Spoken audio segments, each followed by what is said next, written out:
Assalamualaikum warahmatullahi wabarakatuh, teman-teman pembelajar dan pencinta ilmu. Alhamdulillah, pada kesempatan ini kita bisa bertemu kembali. Dan untuk video kali ini saya akan berbicara tentang perbedaan penggunaan ungkapan dalam agama kita, yaitu Masya Allah dan Subhanallah. Nah, kenapa saya perlu ungkapkan masalah ini? Karena kadang-kadang kita kurang tepat menggunakan keduanya atau kadang-kadang tertukar. Nah, penggunaan yang pertama yaitu Masya Allah, secara harfiah artinya adalah apa yang dikehendaki Allah. Masya Allah. Ya, Masya'a Allah, kalau dipisah-pisah ya. Sya'a itu artinya berkehendak.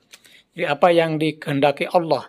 Nah, penggunaan Masya Allah ini adalah diletakkan untuk sesuatu yang bersifat baik. Sesuatu yang penuh ketakjuban. Jadi kita mengagumi sesuatu, kita takjub akan sesuatu, kita akan terpesona terhadap sesuatu yang kita yakini semuanya tercipta karena Allah Subhanahu wa Ta'ala. Jadi Masya Allah ini berkaitan dengan hal-hal yang baik. Dicontohkan dalam Al-Quran misalnya ketika kita datang masuk ke sebuah kebun. Nah, di situ kita langsung mengatakan Masya Allah bahwa kebun ini tumbuh dengan subur itu karena Allah yang menghendaki, karena Allah yang memberikan izin. Jadi kita mendapatkan sesuatu yang membuat diri kita takjub, diri kita terpesona akan apa yang kita lihat, apa yang kita saksikan, lalu kita kembalikan kepada Allah bahwa semuanya itu terjadi karena Allah. Masya Allah. Ya, kita menemukan ada seorang anak yang pintar, yang soleh, dan seterusnya, maka kita katakan Masya Allah, itu terjadi karena kehendak Allah. Jadi pendeknya Masya Allah itu digunakan untuk sesuatu yang memiliki sifat baik. Sementara Subhanallah itu kebalikannya. Subhanallah itu artinya Subhanallah, Maha Suci Allah. Artinya Maha Suci Allah dari hal-hal yang buruk, dari sifat-sifat yang mungkin mendatangkan ketidakbaikan. Maka kita katakan Maha Suci Allah, Subhanallah. Jadi kalau kita melihat sesuatu yang buruk, sesuatu yang bisa mendatangkan ketidakbaikan, ya. Bisa juga di sini ada keheranan, tapi bukan keheranan seperti yang pertama, tapi keheranan yang bisa menimbulkan kepada hal yang tidak baik kepada Allah. Maka kita katakan Subhanallah.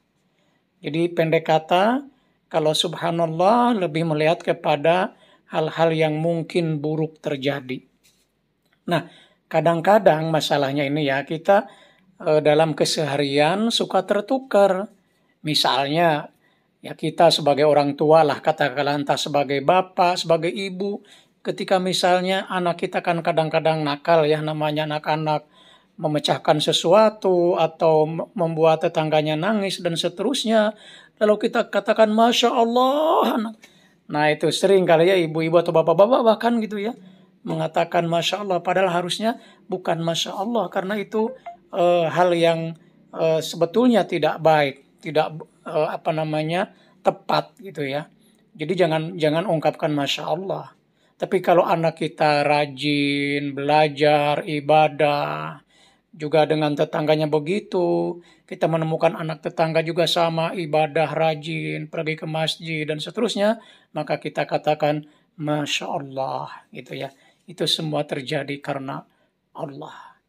Nah itu teman-teman pembelajar dan pencinta ilmu, ya mudah-mudahan dengan perbedaan ini kita bisa menjadi tahu menggunakannya. Meskipun sebetulnya ya, kalaupun kita salah penggunaan, tidaklah membawa kepada dosa ya. Tetapi kalau kita tahu perbedaannya, alangkah lebih baiknya kalau kita menggunakannya secara tepat. Demikian teman-teman, mudah-mudahan ada manfaatnya. Sampai bertemu kembali di video berikutnya. Wassalamualaikum warahmatullahi wabarakatuh.